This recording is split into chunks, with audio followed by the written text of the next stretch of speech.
बहुत पुरानी बात है। हिमालय में प्रसिद्ध मानस नाम की झील थी। वहाँ पर कई पशु पक्षियों के साथ ही हंसों का एक झुंड भी रहता था। उनमें से दो हंस बहुत आकर्षक थे और दोनों ही देखने में एक जैसे थे। लेकिन उनमें से एक राजा था और दूसरा सेनापति। राजा का नाम था दृगराष्ट्र और सेनापति का नाम था सुमुखा था। झील का नज़ारा बादलों के बीच में स्वर्ग जैसे प्रतीत होता था। उन समय झील और उसमें रहने वाले हंसों की प्रसिद्धि वहां आने जाने वाले पर्यटकों के साथ देश विदेश में फैल गई थी।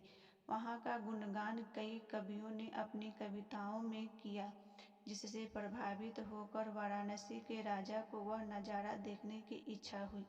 राजा ने अपने राज्य में बिल्कुल वैसे ही झील का निर्माण करवाया और वहाँ पर कई प्रकार के सुंदर और आकर्षक फूलों के पौधों के साथ ही स्वादिष्ट फलों के पेड़ लगवाए। साथ ही विभिन्न प्रजाति के पशु पक्षियों की देखभाल और उनकी सुरक्षा की व्यवस्था का आदेश भी दिया। वाराणसी का यह सरोवर भी स्वर्ग जैसा सुंदर था, लेकिन राजा ने मन में अभी उन दो हंसों को देखने की इच्छा थी जो मानस सरोवर में रहते थे। एक दिन मानस सरोवर के अन्य हंसों ने राजा के सामने वाराणसी के सरोवर जाने की इच्छा प्रकट की, लेकिन हंसों का राजा समझदार था। वह जानता था कि अगर वो वहां गए तो राजा उन्हें पकड़ लेगा। उसने सभी हंसों को वाराणसी जाने से मना किया, लेकिन वो नहीं माने। तब राजा और सेनापति के साथ सभी हंस वाराणसी की ओर उड़ चले। जैसे ही हंसों का झुंड उस झील में पहुंचा तो अन्य हंसों को छोड़कर प्रसिद्ध दो हंसों की शोभा देखते ही बनती थी। सोने की तरह चमकती उनकी चोंच, सोने की तरह ही नजर आते उन्हें पैर और बादलों से भी ज्यादा सफेद उनके पंख हर किसी को अपनी ओर आकर्षित कर रहे थे। हंसों के पहुंचने की खबर राजा को दी गई। उसने हंसों को पकड़ने की युक्ति सोची और एक रात जब सब सो गए तो उन हंसों को पकड़ने के लिए जाल बिछाया गया। अगले दिन जब हंसों का राजा जगा और भ्रमण पर निकला तो वह जाल में फंस गया। उसने तुरंत ही तेज आवाज में अन्य सभी हंसों को वहां से उड़ने और अपनी जान बचाने का अन्य सभी हंस उड़ गए, लेकिन उनका सेनापति समुखा अपने स्वामी को फंसा देखकर उसे बचाने के लिए वहीं रुक गया। इस बीच हंस को पकड़ने के लिए सैनिक वहां आ गया। उसने देखा कि हंसों का राजा जाल में फंसा हुआ है और दूसरा राजा को बचाने के लिए वहां खड़ा हुआ है।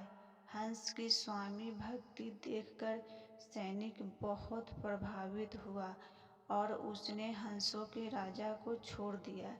हंसों का राजा समझदार होने के साथ साथ दूरदर्शी भी था। उसने सोचा कि अगर राजा को पता चलेगा कि सैनिक ने उसे दिया है तो राजा राजा इसे जरूर प्राण दंड देगा। तब उसने सैनिकों से कहा कि आप हमें अपने राजा के पास ले चलें। यह सुनकर सैनिक उन्हें अपने साथ राज दरबार में ले गया। दोनों हंस सैनिक के कंधे पर बैठे थे। हंसों को सैनिक के कंधे पर बैठा देखकर हर कोई सोच में पड़ गया। जब राजा ने इस बात का रहस्य पूछा तो सैनिक ने सारी बात सच सच बता दी। सैनिक की बात सुनकर राजा के साथ ही सारा दरबार उनके साहस और सेनापति की स्वामी भक्ति पर हैरान रह गया और सभी के मन में उनके लिए प्रेम जाग उठा। राजा ने सैनिक को माफ कर दिया और दोनों हंसों को आदर के साथ कुछ और दिन ठहरने का निवेदन किया। हंस ने राजा का निवेदन स्वीकार किया और कुछ दिन वहाँ रुककर वापस मानस झील चले गए। कहानी से सीख यह मिलती है, किसी भी परिस्थिति में हमें अपनों का साथ नहीं छोड़ना चाहिए। तो दोस्तों, हमारी कहानी अच्छी लगे तो प्लीज़ मुझे सपोर्ट करें।